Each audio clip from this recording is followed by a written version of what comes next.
Salut à tous, je suis ravi de vous retrouver pour un nouveau Duel Time. Une fois n'est pas coutume, on va avoir un amateur de montres. Mais pas n'importe lequel. L'amateur de montres, le vrai, vous allez le reconnaître. Il vient nous parler de sa Hamilton Khaki Field Aviation Day-Date Auto. Tout un roman.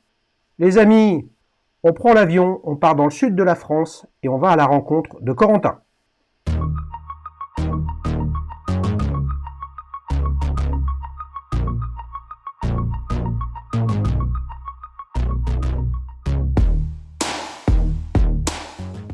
Salut Corentin. Salut Xavier. Merci de m'accueillir sur Duel Time. Eh bien, c'est avec grand plaisir, les amis, vous le reconnaissez, c'est Corentin, alias amateur de montres, sur ta chaîne YouTube, c'est ça? Ouais, sur YouTube et Insta, ouais, c'est À ça. YouTube et Insta, et t'es pas sur Oui, TikTok? si, mais enfin bon, non, j'y vais pas. J'ai créé un truc, mais ça prend trop de temps. J'ai vraiment pas le temps en fait. Écoute, je suis ravi de t'accueillir. Tu n'es pas le premier ni le dernier confrère, collègue, ami passionné des montres qui a lancé sa chaîne YouTube. Et puis là, tu vas nous parler de ta Hamilton Khaki Field d'Aviation Day-Date Auto, c'est ça? Je me suis pas Alors, trompé? alors, Hamilton Kaki Aviation Pilote Day Auto. Oui, le nom c'est un peu Waouh! compliqué. Ouais, j'ai même réussi à me tromper, dis donc, hein. Alors, tu l'as depuis quand cette montre? Comment? Tu l'as depuis quand cette montre, Corentin? Alors, je l'ai acheté en avril 2020. Donc Ouais, ça fait bientôt 3 ans du coup. ouais.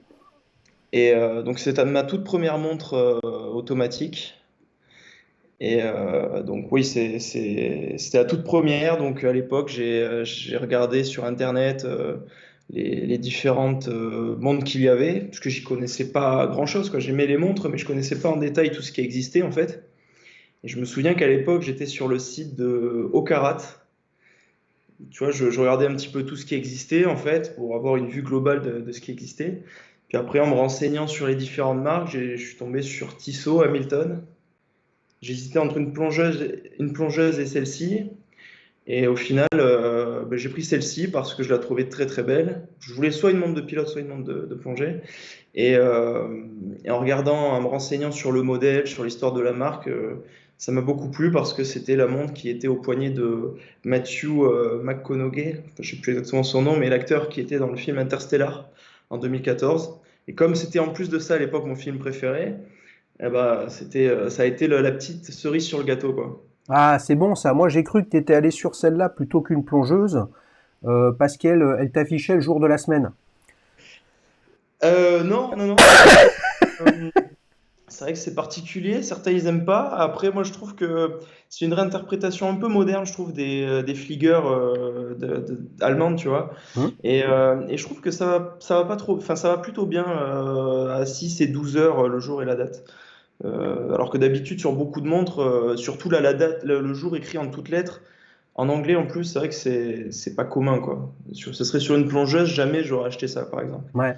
Tu disais que tu l'avais découvert sur Okara, et puis après, tu t'es rendu compte que c'était la montre portée par l'acteur principal d'Interstellar. Ouais. Et après, tu l'as acheté sur Okara ou tu t'es organisé différemment? Non, enfin, non, non, je l'ai acheté sur le site de la marque Hamilton. Ouais. Justement, j'ai fait un petit peu le tour des sites qui existaient. À l'époque, c'est vrai que les boutiques, j'allais pas encore dans des boutiques de montres. Voilà, l'expérience s'est très bien passée. Je l'ai acheté sur le site, elle est arrivée très vite. Et je l'avais jamais essayé non plus en vrai d'ailleurs. Et, quand je l'ai reçue, elle se posait très très bien sur mon poignet. Je trouve la taille était vraiment parfaite, quoi. Ouais. C'est ta première montre? Non, non, non, c'était ma première montre mécanique, mais avant ça, j'ai eu des montres quand j'étais enfant, j'ai eu une G-Shock quand j'étais ado. Ouais. Je me suis acheté une Apple Watch, mais bon, c'est pas tout, c'est pas vraiment une montre. Enfin, c'est un smartphone miniaturisé au poignet, quoi. Ouais. Ouais. Je l'ai identifiée, enfin en tout cas elle est toujours présente, elle est accessible en ligne, hein, à un petit peu plus de 1 000 euros. Donc c'est quand même le. Est-ce que c'est pas le premier gros investissement que tu as fait dans l'horlogerie? En fait, à l'époque, mon budget c'était 1 000 euros, elle valait 895 euros. Et en 3 ans, elle a pris 150 euros quand même. Donc oui, c'était un bel investissement, enfin c'était un bel achat, je trouve, comme première montre. Bien sûr. Euh, J'aurais pu mettre moins cher, c'est sûr, mais bon, elle m'a plu et puis bon, j'étais pas à ça près, parce que je trouve qu'elle en valait vraiment le coup, quoi, en fait. Ouais. Mais ça veut donc dire que pour ton premier achat dit horloger, Ouais, t'as acheté une montre sans l'essayer. exactement, oui. C'est C'est satisfaisant, ça, les amis. Il y a beaucoup de gens qui me disent, ouais, non, mais il faut absolument essayer, etc. Oui, why not? On n'est pas à l'abri de qu'elle plaise pas ou quoi que ce soit, mais il y a un petit côté quand même risky, tricky, ouais, qui est quand même pas mal.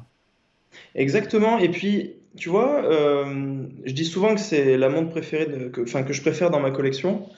Parce que j'ai jamais ressenti la même émotion depuis quand j'en ai acheté d'autres en fait. Je trouve que ça m'a procuré des émotions que ouais, je n'ai jamais ressenties depuis, quoi. Peut-être parce qu'il y a le fond ouvert, donc j'ai pu découvrir le mouvement.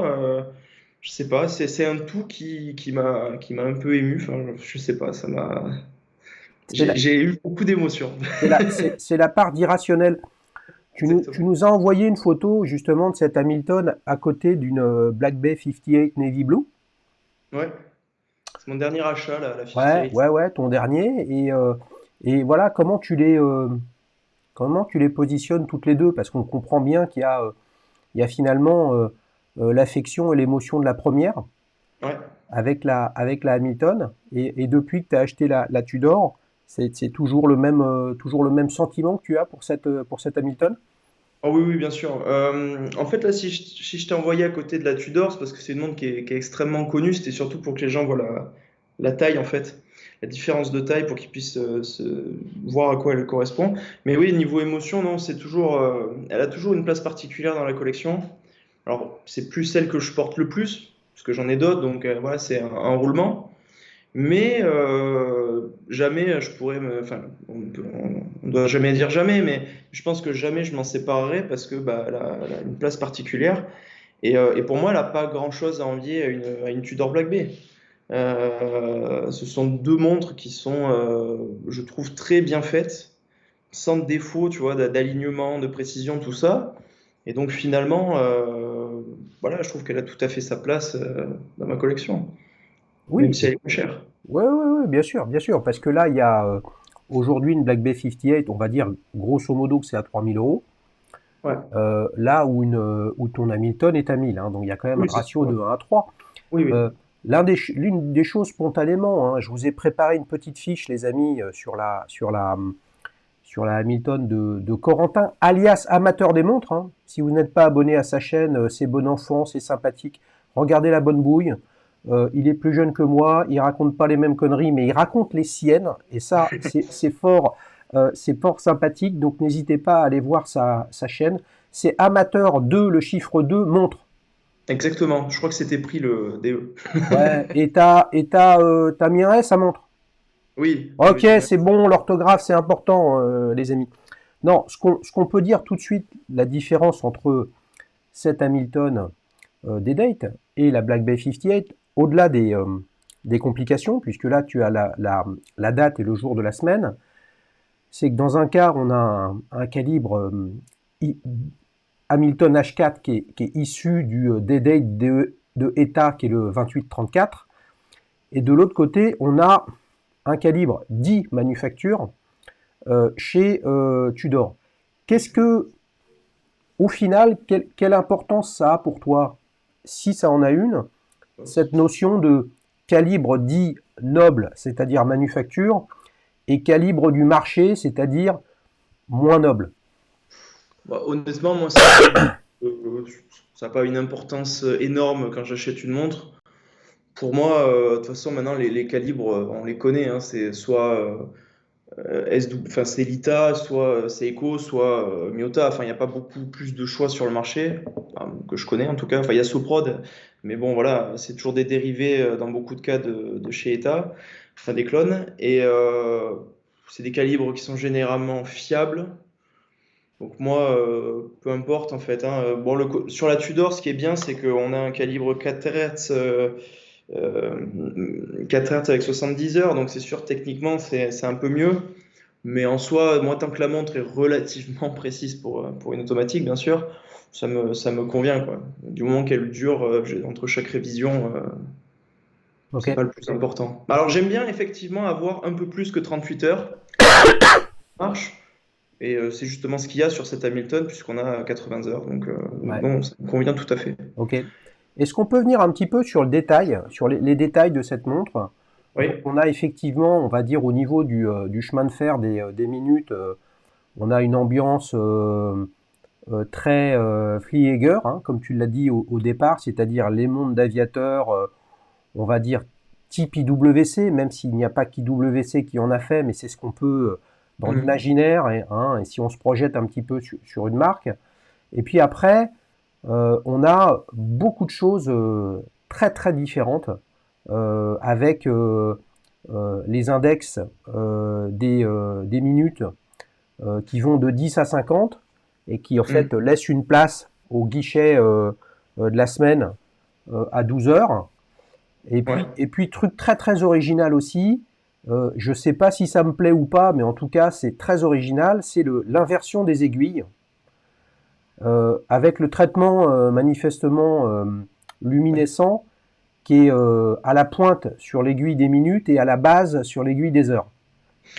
Mais en fait, j'aime bien justement le détail des aiguilles, parce qu'en fait, sur l'aiguille des heures, tu remarqueras que la pointe au bout, t'as mis une photo, oui. La pointe au bout, elle est squelettée et elle laisse apparaître le sous-chemin de fer des heures. Ouais, Et l'autre, en fait, elle est squelettée avant ce premier chemin de fer et elle pointe ensuite de façon opaque avec la luminescence jusqu'au chemin de fer des minutes. Et j'aime bien ces petits détails. Il y a plein de petits détails sur ce cadran qui m'impressionnent toujours autant. Enfin, il y a aussi sur chaque index des minutes, il y a des stries à la verticale. Alors, c'est très compliqué en photo à montrer. J'ai essayé t'en envoyer une, mais et ben justement, c'est celle que je présente et on le voit très précisément, ce qu'on ne voit pas spontanément quand on regarde la montre. exactement. Et c'est quelque chose que bon, j'avais vu en photo quand je l'avais acheté, parce que chez Hamilton, évidemment, ils font les gros plans qui vont bien. Mais alors, je sais pas exactement ce que ça fait, mais en tout cas, il y a des reflets sur ces index que je n'ai pas sur d'autres montres. Alors, il n'y a pas de luminescence sur les chiffres, mais du coup, on a des couleurs qui passent vraiment du noir. Des fois, sous certains angles, ils sont vraiment totalement noirs. Et d'autres fois, ils sont d'un brillant très intense, quoi, voilà. Et je sais pas si c'est lié avec ces petites stries verticales, mais c'est toujours un détail qui, moi, pas me fascine, mais m'impressionne, quoi, en tout cas. Bah, sur la photo que tu nous as envoyée, merci pour ces belles photos, hein, une nouvelle fois. D'ailleurs, les amis, moi je le sais, Corentin le sait aussi, mais on va retrouver quelques-unes de ces belles photos dans un avis qu'il a publié sur la plateforme d'Alichus. Et oui, pour l'instant, la plateforme est activée et elle est en ligne pour les anciens invités de la chaîne. Et dans quelques jours, elle sera ouverte à tous. Il y en a déjà plus d'une centaine sur centaines d'avis sur pas loin de 45 ou 50 marques. C'est fabuleux, sachant que, vous vous rendez compte, 50 marques sur lesquelles il y a un avis, alors que la base de données accessible, il y a plus de 1000 marques sur lesquelles vous pouvez vous régaler et partager vos émotions avec vos montres. Merci beaucoup, Corentin, d'y participer. Sur la Ouais, je photo que tu nous vais envoies, on voit clairement des index qui ont là, il y a différentes lumières sur la photo que tu nous as envoyée. On passe du blanc au argenté, au jaune, au orange et même quasiment au noir à un moment. Euh, Ah oui, oui, ouais, ouais, ça. c'est Ouais. toute la subtilité du cadran, hein. Et en fait, Oh, ils arrivent à refléter aussi dans l'environnement. Par exemple, quand il y a le ciel, on peut voir un petit peu de bleu. Quand il y a une lumière jaune, tu vois, on voit le côté jaune. Ça, c'est vrai que j'aime bien. Parce que souvent, il y a de la luminescence blanche dessus et on voit pas ces choses-là. ouais, tous les index, notamment le cardinal, est en traitement super luminova. Bah, écoute, ils ont tous le chemin de fer, sauf le 12, ouais, effectivement. Le 12, c'est en fait le triangle à 12 heures, il est comme les index, les chiffres. D'accord, ok, Et sinon, oui, sinon, tu as le chemin de fer pour toutes les autres heures et ouais, il y a de la luminescence tout autour, ouais. d'accord, ok. On voit sur une photo, enfin en tout cas on a le sentiment que tu as un bracelet qui est assez étroit.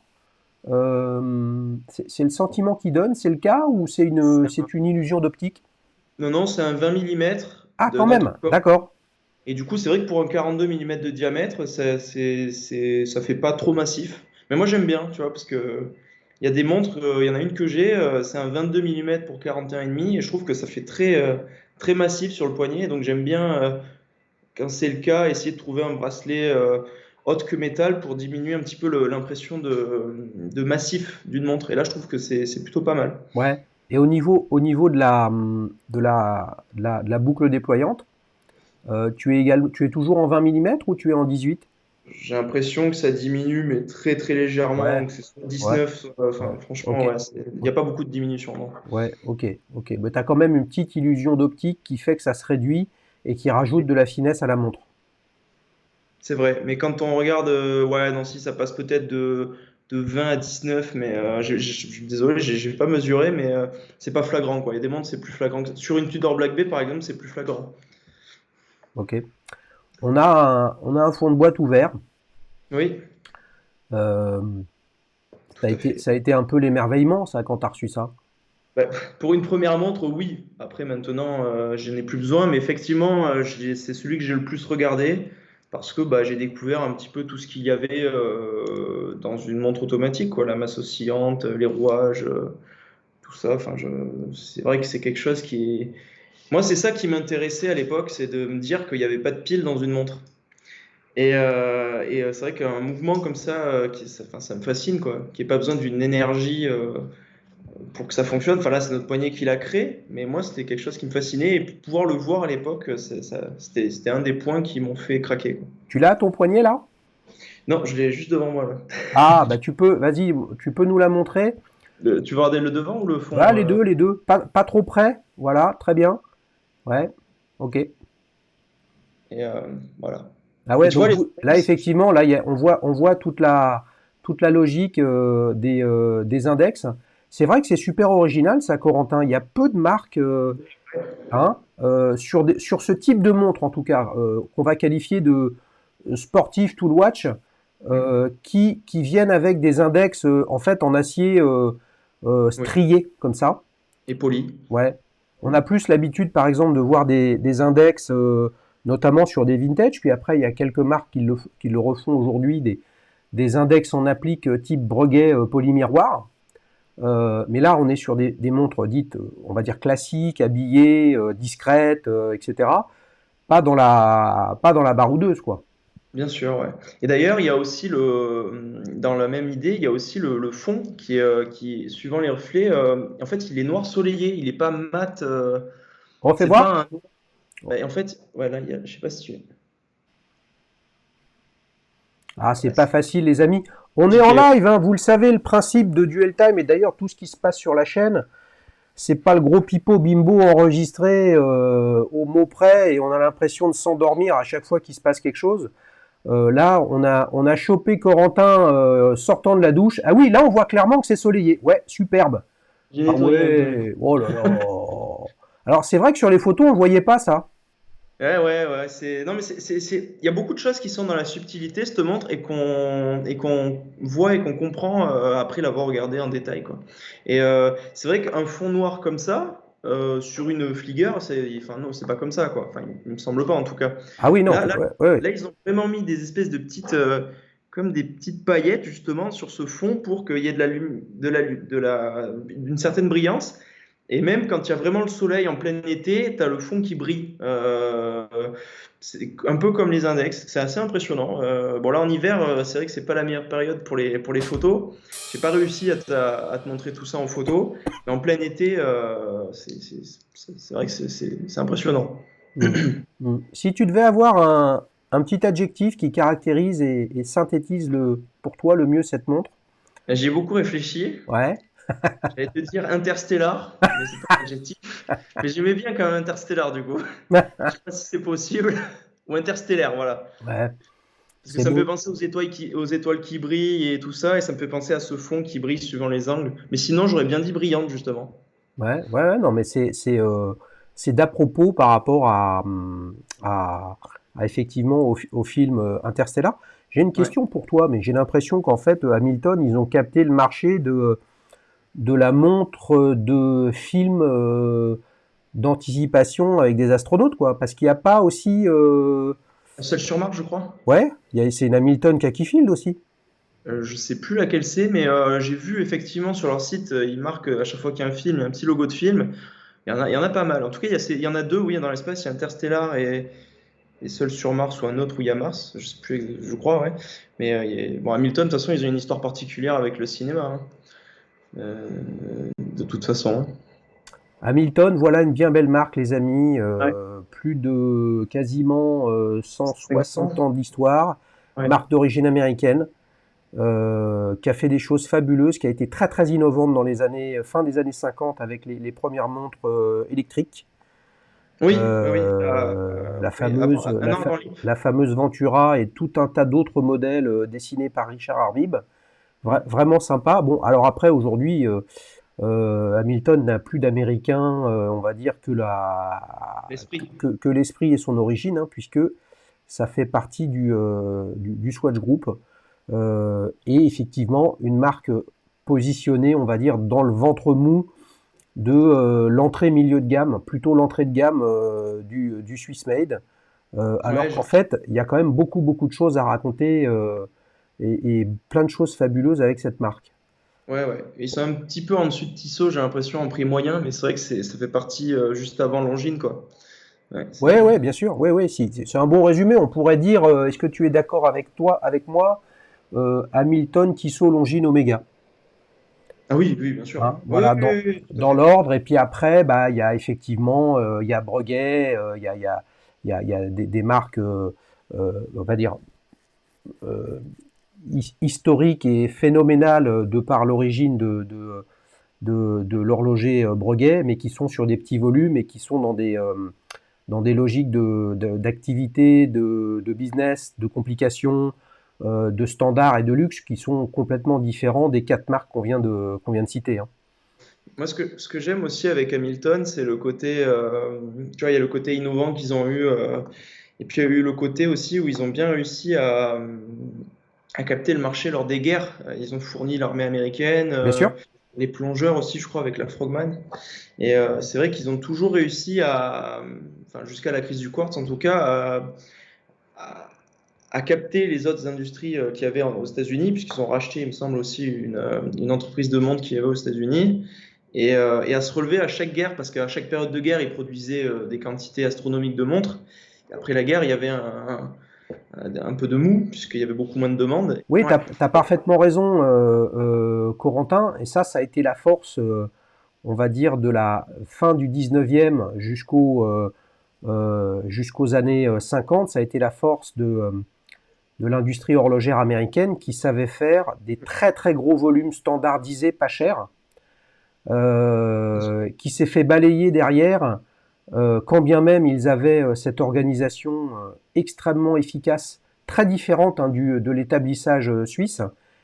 Tout le monde s'est fait balayer par la technologie japonaise et la capacité euh, des Japonais à faire des montres en très très grand volume. et Alors puis, que paradoxalement, Hamilton est le pionnier de la montre électrique, c'est-à-dire celle qui a euh, permis de remplacer le ressort et le barillet avec une pile tout en conservant un échappement classique avec un spiral, un balancier et puis une encre. ouais. Et pour autant, bah, Ils ont essayé de rentrer sur le marché japonais dans les années 50.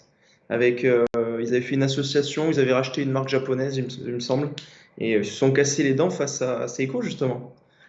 Ils ont abandonné du coup le marché japonais, et puis peu de temps après, bon, Seiko a sorti la Strom, et puis le Quartz a, a remplacé un petit peu l'industrie mécanique, oui, c'est-à-dire que l'industrie mécanique n'était pas prête à faire les volumes de montres bien au sûr. prix proposé par les Japonais. Alors que les Suisses, par exemple, avec le consortium Beta 21, Ouais, étaient ouais, tout aussi pointus sur la logique de la montre bracelet à quartz, bien sauf qu'en sûr. fait, industriellement, ils ne savaient pas les faire avec les volumes des Japonais. tu vois. C'est Et clair. c'est pas en fait une affaire d'innovation, je pense, hein.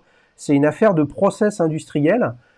Et d'ailleurs, ça s'est vu sur bien d'autres choses que simplement l'horlogerie. Ça a été un raz-de-marée des produits électroniques japonais où les Japonais s'embarrassaient pas d'un historique industriel autre et Hmm. justement ont su développer et fabriquer des montres à vitesse grand V. Et puis on a aussi Hamilton qui a racheté Pulsar et qui a permis à Hamilton de ressortir la Pulsar P2 sous le nom Hamilton, Hamilton quoi?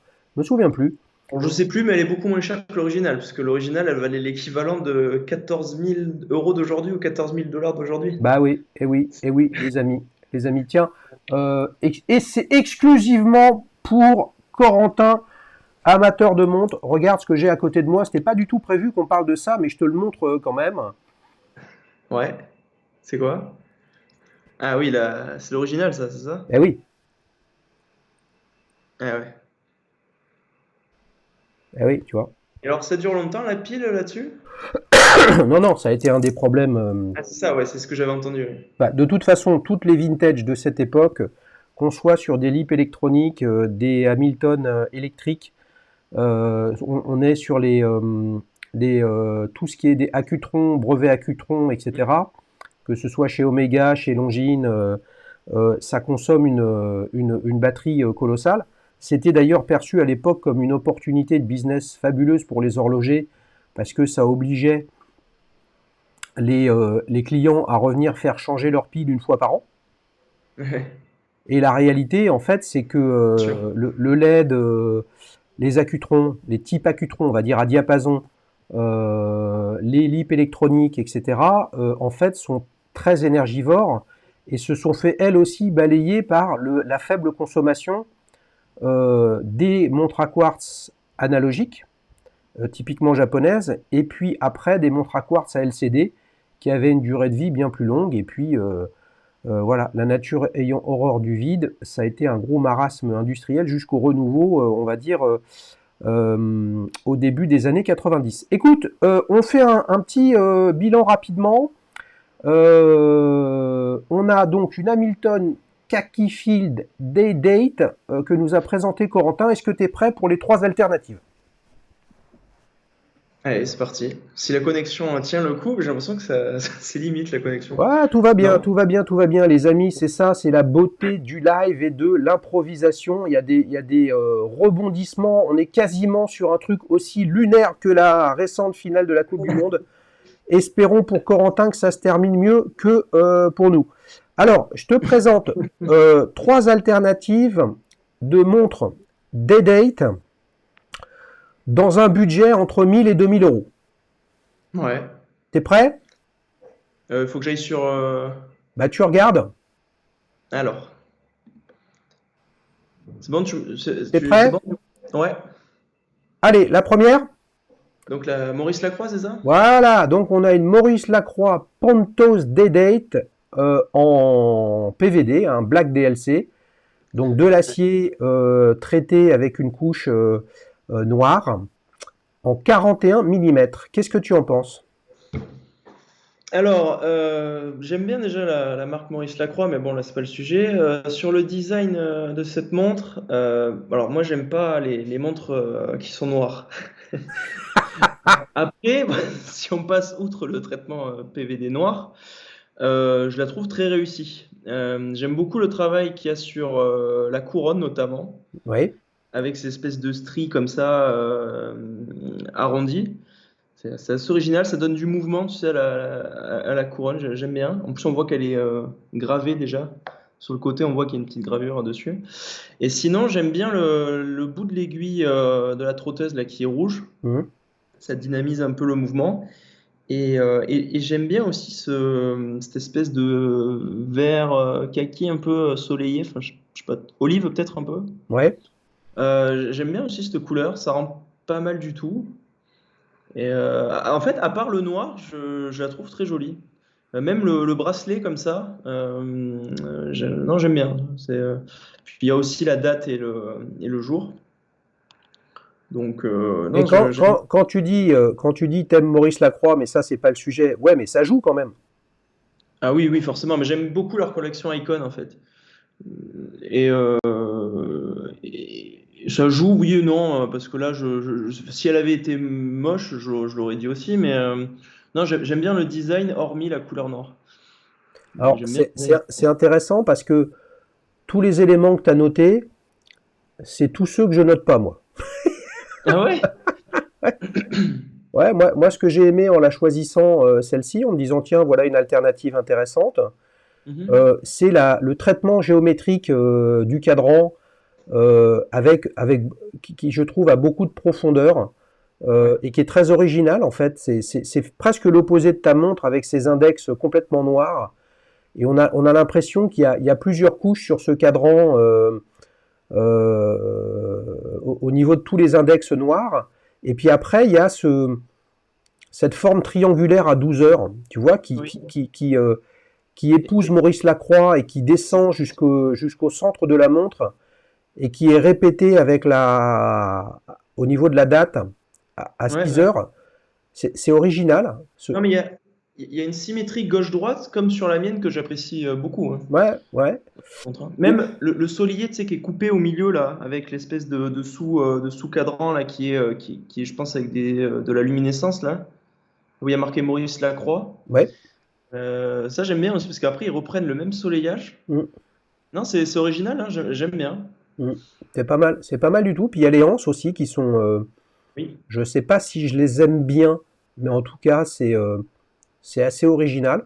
Donc au Faudrait voir. final on a un boîtier globalement qui est original. Et même aussi, tu sais, il y a des tout petits protèges couronnes Ouais. qui apportent un petit quelque chose, parce que sinon, c'est vrai que ça ferait très classique. Là, c'est vrai qu'on n'a pas l'habitude de voir des tout petits protèges couronnes comme ça. Mm. Non, j'aime bien. Alors combien tu lui mets de 1 à 10 à celle-ci? Ah, je lui mets un 7 sur 10. 7 sur 10, t'es sûr? Et si elle était pas en Black DLC, je pense qu'elle prendrait un bon 8, 8,5. Ça marche. Donc on a un 7 sur 10 sur la Maurice Lacroix Pontos D-Date. On enchaîne sur la deuxième alternative, t'as de la chance. Alors voici une Tutima Glashütte M2 Coastline. Qu'est-ce que tu en penses? Oui, alors en fait, cette montre, elle me faisait penser là sur la petite miniature à une zine, mais pour de bonnes raisons. Moi, c'est vraiment le cadran avec le noir très profond comme ça, que j'aime beaucoup, et ces index blancs, mais vraiment blanc immaculé dessus, qui sont extrêmement lisibles. Je sais pas si tu vois ce que je veux dire, mais ça donne un côté très lisible à la montre en fait, avec beaucoup de contraste entre les différents éléments. Et j'aime bien aussi l'aiguille rouge. Et pour ce qui est du boîtier, pareil, j'aime beaucoup le fait qu'il n'y ait pas de poli en fait sur la montre. Et donc, bah, ouais, c'est des. Alors peut-être que les côtés sont polis. J'avais pas remarqué, mais la tranche est peut-être polie. Mais non, globalement, j'aime beaucoup cette montre. Enfin, je la trouve très réussie. Tu as vu qu'elle est étanche à 300 mètres? Ouais, ouais, mais c'est pour ça. Mais cette montre me fait beaucoup penser au Zine 556, je crois. Mais c'est le côté, ouais, c'est un côté très allemand que j'apprécie bien. Bah, on a aussi les index assez rigoureux, quasiment carrés, Très effectivement, qui contrasté, font ouais. penser aussi à la Zine U50. Mm, Mais ça, à la limite, tu vois, on regarde les aiguilles fantômes, bâtons comme ça. Bon, ça, il y en a depuis 40, 50 ans, hein, des aiguilles comme ça. Mais mm. au global, tu vois, on a une montre qui est, moi, j'aime bien. Elle fait puissante, elle est rassurante. Après, je suis pas un grand fan moi des dates. Donc typiquement pour moi une montre comme ça, il est impératif de supprimer la date et le jour de la semaine. Et encore, c'est pas trop mal intégré sur celle-ci. Parce que là, Ouais, si le fond était blanc et que l'écriture était noire, ouais. ça serait. Je suis d'accord avec toi. Ce que je note quand même, c'est que pour moins de 2000 balles, j'ai pas le prix exactement, les amis. Si vous voulez aller la voir, c'est la référence 6150-06, étanche à 300 mètres, hein. Ouais. Tu sais, j'ai essayé de faire une liste, j'ai toujours pas fini, hein, des Ouais. montres en acier étanches à 300 mètres, il y en a plus de 50. Ok. Si tu arrives à m'en citer 5, tu es un surhomme, puisque jamais personne spontanément a réussi à m'en citer 5 Oh. sans que je sois obligé de l'aider, quoi. Superman, Kaki Frogman, Ouais. Submariner, Seamaster et Blancpain 50 Fathom. Voilà! Voilà un surhomme, les amis. J'ai même chopé des journalistes, les amis, avec leur grande gueule, et qui arrivaient même pas à en citer 5. À 4, il fallait que je les aide. Tu vois? Et la Euh, Paris Concordia en petite dédicace à Julien de Chaîne Remontre aussi. Génial. Petite dédicace à Charlie, bien évidemment, Charlie Paris, avec toute la gamme Concordia, qui est effectivement intéressante. De mémoire, on est à 6,90 ou 5,90. J'ai un petit Oui. doute. Non, 6,95 je pense. Voilà, étanche à 300 mètres, couronne vissée. Combien tu lui mets de 0 à 10 à cette Tutima Glashütte? Eh bien écoute, je lui mets un 8 sur 10. Oh! En plus, non mais tu vois, il y a plein de marques qui font des montres comme ça, un peu sport chic. Bon, celle-ci, elle est plutôt sport que chic parce qu'il n'y a pas de brillant et tout. Enfin, j'ai pas l'impression en tout cas. Mais et qui font des montres 5 ATM et qui du coup perdent tout le côté sportif quoi finalement parce que tu peux pas trop la porter à l'océan. Alors que celle-ci, tu peux vraiment la porter quoi qu'il arrive. Eh, t'as quand même un paquet de modèles dits sport chic qui sont ni sportifs ni chics, hein. Ben voilà. Mais bon, Non, ça, chacun a son goût de chiotte à l'entrée de sa baraque, hein, comme dirait l'autre, hein. Alors, donc là, on a un 8 sur 10. Ça veut dire que là, tu as vraiment puni la Maurice Lacroix avec son traitement PVD, hein. alors que tu vois, sans le traitement PVD, je pense qu'elle aurait peut-être 0,5 de plus que celle-ci. Bon, Mais bon. peut-être que la dernière va emporter la partie. Attention, une marque qu'on n'a jamais vue sur la chaîne, je crois que j'en ai même jamais parlé, une Luminox Modern Mariner en Mhm. acier et 45 mm. Un peu plus grosse, hein, que les autres, mais ce qui compte, c'est que tu t'exprimes sur la photo. Sur le design, Ouais. bon. Ouais. Alors, sur cette montre, il y a un côté très acier, très brut, je trouve, parce qu'il y a beaucoup d'acier quand même, avec cette lunette notamment couleur acier. Elle a des cornes assez originales, Mmh. tu vois, qui s'écartent un petit peu presque sur les côtés sur les extérieurs du. C'est pas dans la continuité du boîtier, quoi, en fait. Mmh. Et bon, ça, je suis pas. Bah, j'aime bien l'originalité. Par contre, le côté pratique, je pense que ça, du coup, fait une largeur d'entrecorne qui est colossale. Et donc, à porter, ça doit être vraiment très, très massif sur le poignet. Après, j'aime bien la symétrie qu'on retrouve entre la couronne et son épaulement. Et tu sais, de l'autre côté, à 9 heures, l'espèce de petite partie qu'ils ont rajoutée pour ne pas casser la symétrie, mais je pense que tu as dû faire exprès, non, de mettre celle-là du coup pour le côté symétrique gauche-droite, non? Enfin, je sais pas. Je peux pas donner toutes mes astuces, hein. J'ai l'impression. J'aime bien à 12 heures comment ils ont intégré les index, enfin l'index en relief là. Ça fait comme un triangle, mais du coup c'est fait avec deux index que l'on retrouve sur les autres horaires. Ouais. Mmh. J'aime bien. Visiblement, il y a sur le réo de la luminescence. Ah ouais, il doit y en avoir un paquet, hein, parce que t'as des index horaires aussi horizontaux, enfin horizontaux, qui sont à la perpendiculaire des index Voilà. classiques, Oui, c'est tu ça. vois? Ça doit être de la luminescence, ça, je pense, hein. Ouais. Enfin, je sais pas, mais en Mmh. tout cas, ouais, il y en a aussi sur les aiguilles. J'aime bien là, les aiguilles, elles sont assez originales, surtout là, celle des secondes. C'est bizarre qu'il y ait autant un côté aussi massif au bout d'une aiguille des secondes. Je... Enfin, je sais pas, moi, elle fait très massive, je trouve, cette montre. Elle m'inspire de confiance en termes de robustesse, même si c'est psychologique, hein, mais non, j'aime bien aussi celle-là, hein. C'est une belle bête, hein. Ouais, ouais, c'est une belle plongeuse. Moi, il y a un truc qui me chagrine beaucoup dessus, c'est que je Mhm. trouve que la... Et attendez, on est en train de pinailler, les amis, là, hein. Le- Ne nous trompons pas, hein. Il y a l'aiguille des heures qui est tout juste plus courte que l'aiguille des minutes. Ouais, ouais, ouais, alors tu vois, ça m'a pas, je l'avais pas remarqué, mais c'est vrai. Bah non, C'est mais vrai bah, une qu'elle est, fois. elle est pas ISO 6425 celle-là, hein. Ah non, Je ça pense c'est pas. clair parce que c'est un coup à se dire, chef, il est 2h moins 10, hein. Hum, Non, hum, non, non, hum. non, non, non, non, non, il est 10h10. Ah là là, ah c'est pas pareil. Bah non, Et c'est marrant, mais le bout de la trotteuse, finalement, c'est une mini aiguille des heures ou des minutes, hein. c'est ça. Ça c'est sympa ça. Ouais, ouais. Mm. L'original, elle est vraiment chouette. Et puis la date, elle est bon. Moi, c'est vrai que j'ai tendance sur mes autres montres à préférer quand il y a presque rien limite.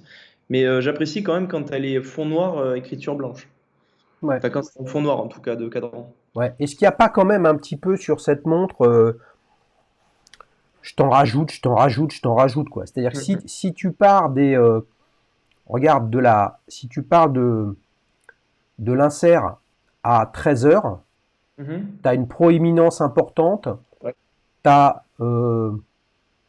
je sais pas si c'est le réo avec un petit carré, après tu as un index perpendiculaire à ça, après tu as l'index facetté en applique, après tu as le 13. Ouais.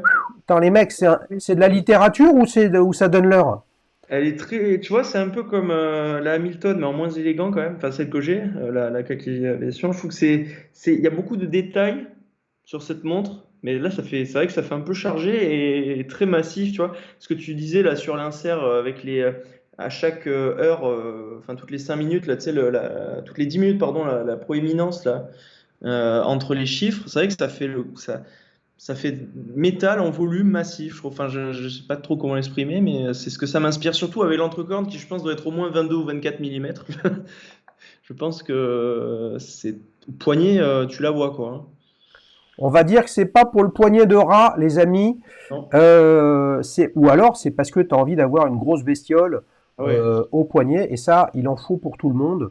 Là-dessus, il y a absolument aucun doute. Il y a un truc qui me fait beaucoup rire. Je Ouais. termine là-dessus. C'est à 4h30 là. Tu as un petit symbole T25. Ah oui, j'avais pas fait gaffe. Voilà, C'est comme l'indicateur du tritium il y a plus de 20 ans, ok. avant qu'il ne devienne interdit. Combien tu lui mets de 0 à 10, Corentin? 1 à 10, pardon, pas de 0 quand même, faut pas exagérer. Ah, du coup, je peux pas mettre 0,5. Non, je rigole. Je lui mets un. C'est compliqué à noter, hein. Parce que tu vois, je suis tiraillé entre le côté que j'aime bien, mais si elle faisait 40 millimètres quoi. Je sais pas, je mettrais. J'ai mis un 7 à l'autre. Et je sais pas pourquoi je suis tenté de lui mettre un 7,5. Mais là, moi, Ouais. je peux pas t'aider, c'est toi hein, qui dis. Je- Mais en fait, tu me dis juste de noter le design, donc pas la taille. Bah, du coup, je mets un 7,5. Après, si, c'est sûr que si je devais faire des notations pour les acheter, je lui mettrais beaucoup moins parce qu'elle est beaucoup trop grosse pour moi, quoi. Ben, bien sûr, non mais là, c'est comme, Sinon, encore une fois, les 7,5. amis, là, on réagit ensemble sur une photo. Voilà, donc elle est en 43, elle est en 42, elle est en 45. Bon, ok, mais là le sujet c'est d'essayer de décrypter ce que tu en penses. Donc là tu lui mets combien alors? 7,5. 7,5. Alors on va faire le récapitulatif puisque les amis c'est le moment de voter pour vous. Donc Corentin lui il n'a pas le droit de voter pour sa Hamilton, hein. Donc vous pouvez voter soit pour la Hamilton de Corentin, hein, à Khaki Field Aviation Day Date Auto, Pilote. ou la Maurice Lacroix Pontos D-Date pour laquelle tu as mis un 7. Deuxième alternative, la Tutima Glashütte M2 Coastline sur laquelle tu as mis un 8. Mhm. Et enfin, la Luminox Modern Mariner sur laquelle tu as mis un 7,5.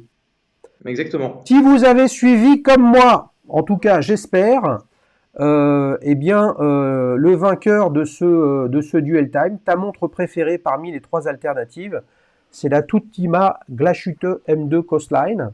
Ça va peut-être dire que ta prochaine montre, ça va être une montre allemande. Écoute, ça fait longtemps quand même que je regarde les montres allemandes. Je trouve qu'elles sont vraiment de très très bonne qualité pour un prix qui est contenu, mais je pense que c'est par rapport au salaire, par rapport aux Suisses qui est plus bas, donc ils arrivent à avoir des prix plus bas. Mais c'est vrai que moi je suis assez impressionné, même des zines, par exemple. Je les trouve. Alors il y a Stowa aussi que j'aime beaucoup en Flieger. Et c'est peut-être, je sais pas si ça va être ma prochaine montre, je pense pas, mais c'est une montre que je regarde depuis très longtemps, la Stowa type B, je crois. Enfin, je sais plus le nom exact parce que c'est des noms allemands, mais Mais oui, c'est une montre que j'aime beaucoup. Enfin, il y a beaucoup de montres allemandes que je trouve très très belles. Bah, c'est vrai qu'il y a effectivement dans la région de Glashütte, mais pas que, hein, pareil, avec la chute du mur de Berlin, le renouveau de l'industrie horlogère allemande, il y a des choses absolument fantastiques. Nomos fait probablement un sans faute Ouais, depuis une dizaine d'années dans un style très épuré, classique, discret, architectural, presque l'opposé de Zinn, hein. Et puis après, il y a les amis des dizaines de marques indépendantes, moins connues, d'artisans indépendants en Allemagne. Et ben vous savez quoi, vous pourrez tous déposer un avis sur la plateforme d'Alichus sur ces marques-là, complètement inconnues, mais qui méritent de l'attention parce que ça peut être des designs fantastiques, ça peut être des calibres avec des niveaux de décoration absolument phénoménales. Sauf que bah, ça fait pas de vue, les amis, quand on fait une vidéo sur ça, ça ne fait aucune vue, et c'est pour ça que dans Duel Time, je m'efforce de présenter tout un tas de montres de façon à ce que chacun comprenne que d'abord, on a chacun notre good shot, chacun voit midi à sa porte, et que ce qui compte, c'est ce qui nous plaît à nous et pas ce qu'en pensent les autres. Est-ce que tu es d'accord avec ça, Corentin? totalement. Et je suis très d'accord aussi quand tu parles de la notion de rapport qualité-prix. J'ai toujours été totalement d'accord avec toi là-dessus. Pour moi, c'est d'abord l'histoire, l'émotion que me procure une montre. Après, je regarde effectivement ce qu'il y a dedans par rapport au prix qu'elle coûte, parce que forcément, quand tu passes à la caisse, il faut savoir. Bien sûr. Mais moi, c'est l'émotion que me procure une montre qui me déclenche l'achat ou pas, tu vois. Bah, c'est clair que, bah, de toute façon, moi, mon avis n'a pas changé là-dessus. Pour autant, je ne sais pas si c'est une bonne nouvelle ou une mauvaise nouvelle pour vous, mais Corentin, lui, il le sait, sur la plateforme d'Alichou, je vous pose la question et vous pouvez mettre 0,5 sur 5 à 5 sur 5 à la notion de rapport qualité-prix. Vous voyez que je vous écoute, les amis abonnés, c'est pas parce que moi, ça ne me parle pas que pour autant, pour d'entre vous, c'est pas une notion qui est importante. Ce que je veux dire par là, c'est que lorsque vous n'en avez cure, et tu citais tout à l'heure un exemple de marque, de modèle, avec des montres étanches à 50 mètres pour des montres dites baroudeuses. Ok. Mais la Mhm. réalité, c'est que, en fait, si pour vous l'étanchéité, c'est un sujet essentiel, 300 mètres, 500 mètres, 1000 mètres, pour vous, c'est un critère de qualité. Donc forcément, le rapport qualité-prix, bah, une montre étanche à 1000 mètres, c'est un rapport qualité-prix supérieur à une montre qui est étanche à 300 mètres. Celui qui s'en fout de ça, il va Mhm. pas mettre de qualité dans l'étanchéité, il va le mettre ailleurs. Tu vois, est-ce qu'une montre en titane, à un prix équivalent à une montre en acier, ça a un meilleur rapport qualité-prix? Si votre sujet à vous, c'est des montres légères et on va dire la logique d'innovation dans les matériaux, bah celle en titane aura un meilleur rapport qualité-prix et quelqu'un qui lui ne regarde que le design, il aura un avis différent. Voilà. Je suis d'accord. De Donc toute façon, tous les avis comptent, les amis. on connaît pas les prix, enfin, on connaît pas les coûts de production des marques et tout, donc c'est difficile de juger est-ce que ça c'est un bon rapport qualité-prix ou ça c'en est pas un, quoi. Ouais, mais comme, Donc, comme tous les sujets, la notion de qualité, ça dépend de quoi on parle. Une bien sûr. Renault Twingo, les amis, sera toujours une bien meilleure voiture qu'une Lamborghini Huracan si votre besoin c'est une petite citadine pour vous garer dans une ville à forte densité urbaine. Par C'est contre, sûr. c'est une voiture de daube pour faire le 400 mètres départ arrêté à la barrière de péage. Vous voyez, chacun voit midi à sa porte, donc la notion de qualité, chacun son truc. Corentin, merci beaucoup. Mais avec plaisir. J'ai mis du temps à te proposer de venir sur ta chaîne. T'étais timide. Je regrette pas. Non, mais bon, voilà, je regrette pas d'être venu en tout cas présenter cette montre et ça me fait très plaisir. Donc voilà. Eh ben, merci beaucoup les amis. Si vous voulez participer, www.dailychoose.fr. Vous remplissez un formulaire, on rentre en contact. Vous êtes en région parisienne, on peut faire petite montre entre amis. Vous ne l'êtes pas, on peut faire un duel time. on réfléchit, on fait plein d'autres choses. Tout ça, c'est de l'émotion. Et puis surtout, je vous dis à très bientôt. Ciao, ciao! Salut!